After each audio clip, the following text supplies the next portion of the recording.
Morning and welcome to the Core Connection.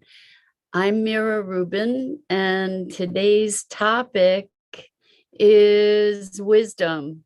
What is it that where's the magic transition point where knowledge becomes wisdom? I think it's an interesting conversation. So it should be fun. Before we get started, though, let's take a minute or two to get present. So let's take a deep breath in through your nose and hold it.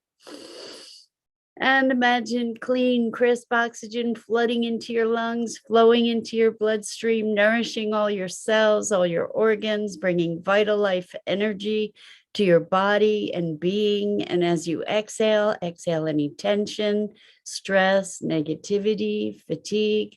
And now let's take another deep breath in through your nose and hold it. This time, imagine brilliant, bright light lighting you up from the inside out, illuminating, electrifying, and energizing all your cells, all your molecules, all your electrons, and creating a brilliant beam of light from your heart out into the world.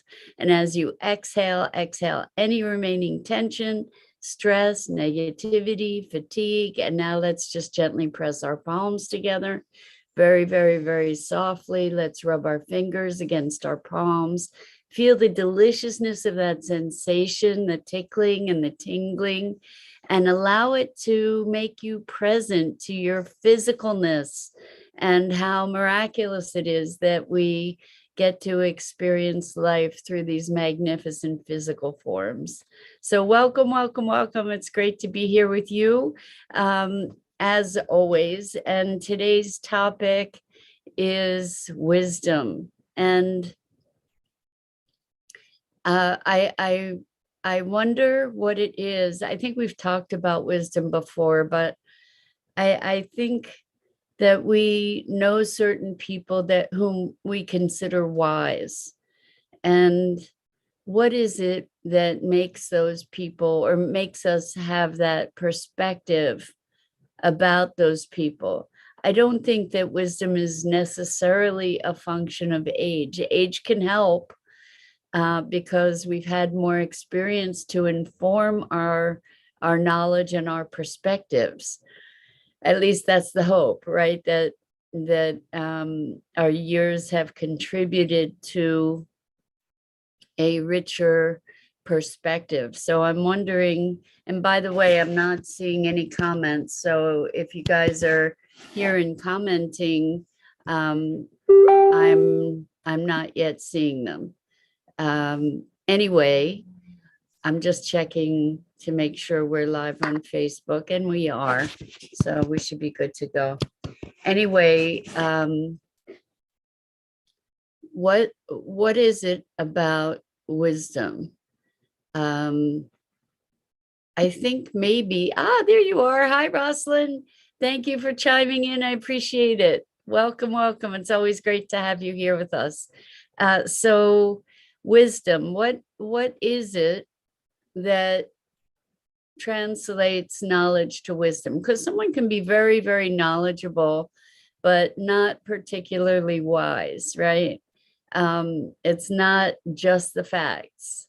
It's maybe how those facts or perspectives, maybe that's something that really informs wisdom, is a broader perspective, to be able to be viewing situations in a broader context, and maybe to be able to have a bunch of reference points for that knowledge. And maybe wisdom is something that is synthesized from multiple information sources, rather than knowledge can be gleaned or fed by multiple sources. In fact, that's what gives greater credibility to knowledge, certainly, is to have been able to synthesize it from multiple places. So where does this wisdom thing come in?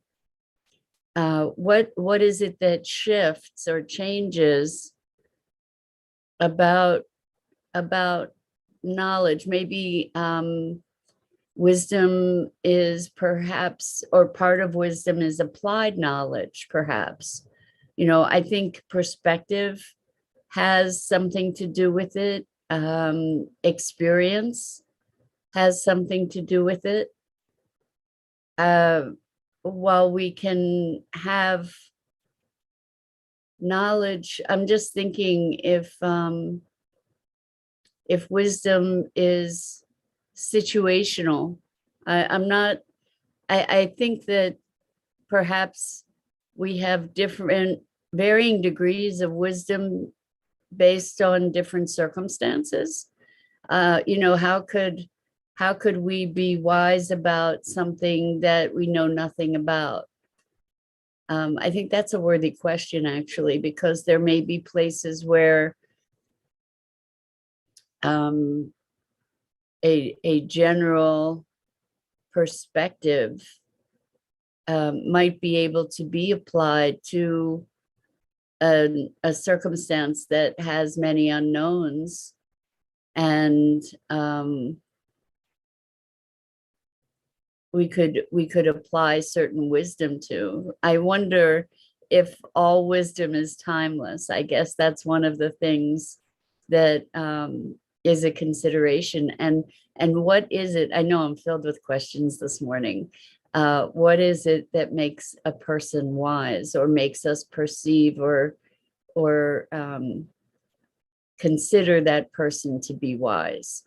Is it because they are well considered? Is it because they look at a bigger picture? Are they wise in a way that spans different circumstances? So I think maybe a portion of wisdom is, well, wisdom perhaps is learned. If we think of the serenity prayer, God grant me the serenity to accept those things I cannot change, courage to change those things I can, and wisdom to know the difference. So what is that wisdom that is spoken of in that prayer? Perhaps I am thinking that it has to do with experience. When we're living lives in as conscious a way as possible, and we learn from our experiences and do our best to generate our highest lessons, then that gives us some credibility, to be able to assess a situation. I wonder, however, with we often can develop strong biases in our experience, and how do we discern that opinion, that belief, that idea? How do we discern what's wise and what's not wise, even if it is gleaned from experience? So Rosalind, you're so kind. Rosalind says, I come here for your wisdom. The point when a shift occurs or expands, reconciling with awareness to the present moment. Thank you, Rosalind. That's so kind. And I think you make a really strong point here, reconciling with awareness to the present moment. So and thank you for the perspective. I don't know about how wise I am. I think that maybe a part of wisdom is, as you're saying, awareness, being present to what's there. And I think that in our lives, we can often look to others for wisdom as if they know and we don't. And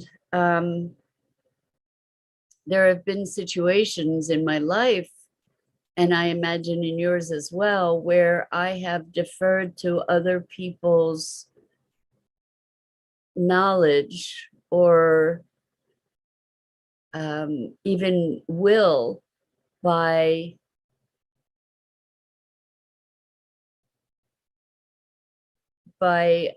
honoring their knowing more than my own. And maybe the things that we experience as wisdom have a resonance for us individually. You know, maybe that's what allows us to recognize wisdom. Maybe because we feel the truth of something within our own being, you know, within our own sense of how things are, or maybe there's a perspective that we hadn't considered that then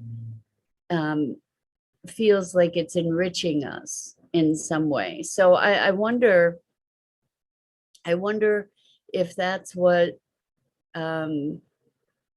our perception, what guides our perception of wisdom, you know, what elevates something to wisdom from something being simply an opinion. Maybe there's the willingness to look at things newly with a new eye. Good morning, Bernadette. So good to have you here with us. We're talking about wisdom, and when does knowledge become wisdom, and what is it that makes someone wise? You know, what is it that we're perceiving as being wise? I think this is a very interesting thing to be considering, because one of the things that we do a lot, I think, is give away our power to people that we believe know more than we do, or are more powerful than we are. And certainly there are people who know more than we do. And those are people that we can look to as mentors and teachers. But I heard an alarming story from a friend not that long ago, and this is one of the reasons that I question wisdom. I think it's important for us always to be alert and not to just accept things blindly. So and I may have told this story, but it just really concerned me. So the story is about a person in AA who has a mentor or a sponsor who's been in the program for something like 27 years. And the person that is in AA questioned something that the sponsor had advised, and the sponsor's response was something to the effect that they have a very powerful connection with their creator. And was this the person in AA questioning their relationship with the creator? In other words, saying, my connection to God is stronger than yours, and therefore you shouldn't question what I tell you. And this was horrifying to me, actually, because it is a subversion of our sovereignty, a subversion of our responsibility to make conscious and deliberate choices. It's kind of the way that horrors happen. Bernadette says that's so wrong on so many levels. That was my feeling too, Bernadette. Like, this is not okay. That, you know, this person is way out of line and they're representing themselves as the knowledgeable, wise one. And yet I think that wisdom doesn't assert itself in that way by dominance or domination. And I think that part of our own wisdom is based on being willing to look at all sides of things, you know, to be willing to question and to be willing to consider and to be willing to receive, but not to receive blindly or based on authority. You know, that dynamic that I was just talking about reminds me very much of the experiments that were done with people administering shock, that people agreed to be in a study. And in this study, there were actors that were on the receiving end of shock treatment. And there was another actor or experimenter who had a white coat on and was introduced as a doctor and the person in charge of the experiment, and something to that effect, you know, someone in authority. And the experimenter was instructing really the subject to administer an electrical shock to this other person in another room, that they saw, they could hear, they could see, and that as the person being shocked made wrong answers to questions, the experimenter instructed the subject to increase the level of shock that was being administered, to the point where it got to a lethal shock. And I believe that it was 63% of the people in the experiment. Thank you. Yes, Dido says the Stanford prison experiment. I don't know. Good morning, Dido, by the way. It's so good to have you here with us. So 63% of the people followed the instruction of authority, because they might have been crying and saying no, no, no, but they followed the instruction and administered what they knew would be a lethal dose of electricity to this person in the other room as part of an experiment. And I think that in the face of knowledge and wisdom, we are always beholden to be looking within and considering what is actually happening. And these times more than ever, as we are all being part of this massive social experiment in compliance. So Bernadette says, to me, wisdom is a suggestion of what one's experience is and sharing how to look at things potentially different. Wisdom is what we learn personally, not what another has told you, what you specifically have to do.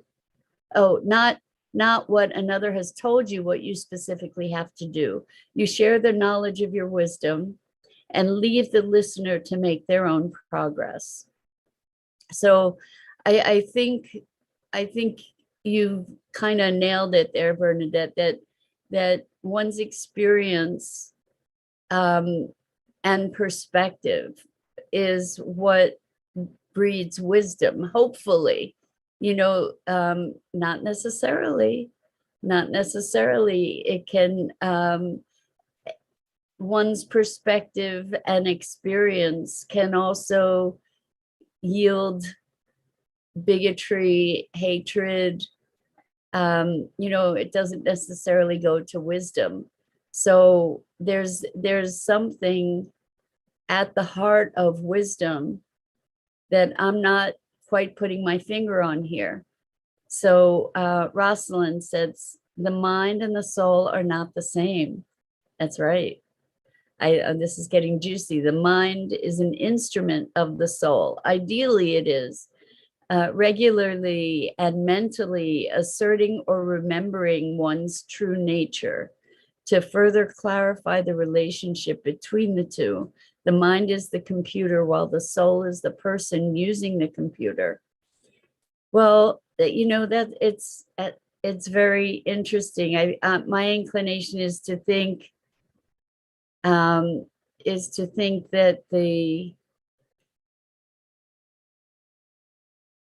the soul is the highest intention of the being, and the mind is the way that the being is interpreting experience. I guess it's all just sort of nuance of the same thing, really. But I don't think a wise person says, listen to me, I'm wise. I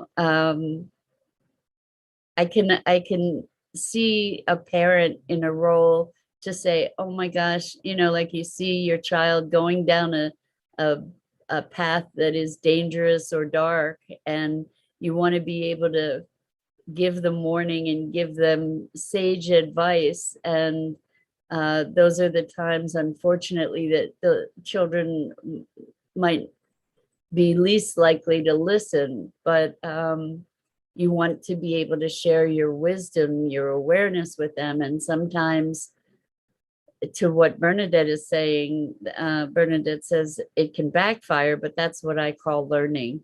And that's how we gain wisdom a lot of times, right? Sometimes we just have to learn our own lessons. Sometimes if we're graced, we can receive wisdom and incorporate it without the horrible hard knocks. Dido says, I love this, Dido. I believe we can personally tap into the field and the flow to access inspired wisdom. I agree with you 100%, Dido. And so that in order to be able to tap into that field and that flow, what it means is getting out of the way, getting our biases, our identities, our attachments out of the way enough to be able to presence ourselves to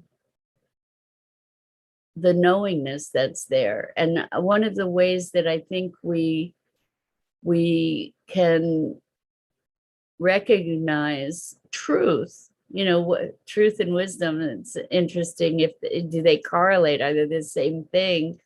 I don't necessarily think that they maybe wisdom is truth, but truth isn't necessarily wisdom. I'm not really sure about whether wisdom is true, because it is all based on perspective, right? And awareness. It does come back, everything comes back to presence, right? So Bernadette says, parent verbiage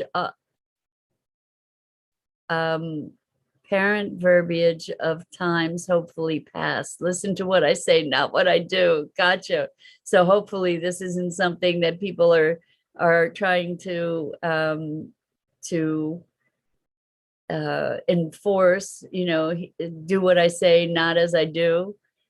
But that's often the case, right? With parents and their relationship to the kids.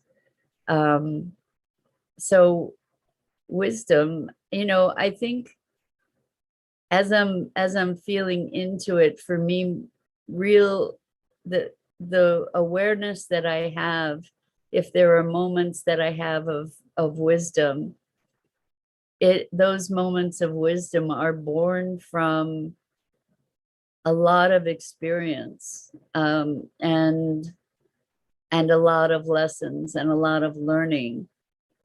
And I wasn't always the quickest learner either. I'd have to keep learning the same lesson over and over. And I'm guessing that I'm not alone in that.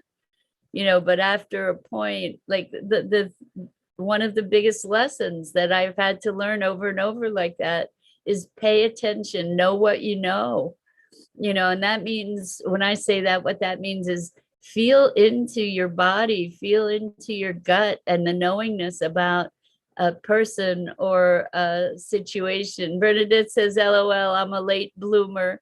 I think that anybody that blooms is right on time, because I think so many people just don't bloom. I've had that conversation with friends about being a late bloomer. And who would have thought we'd be in our 50s or 60s and still learning life lessons that allow us, that shift the experience of life. When I was a teenager, I never ever would have imagined that I would be where I am now in life, and still incorporating these lessons. So that's where wisdom is a function of time. Time doesn't necessarily lead to wisdom, but perhaps time is one of the necessary conditions for wisdom. Experience, because with more time, we can easily say that there's more experience. It doesn't necessarily lead to wisdom, but I certainly have very different perspectives on the world now than I did when I was in my earlier years. Doesn't mean that. So Dido says, wisdom does seem to be associated with age, but that does not mean all older people are wise. Not by a long shot. Not by a long shot. I agree with you 100%. And there are young people also who are very wise, just old souls. I think when we talk about old souls, it's those young people that are tapped in to that wider wisdom of the flow and the field. And hopefully there are more and more of those people who are really tapped in and connected. So I think that wisdom doesn't really have an ego about it. Maybe I'm idealizing it, but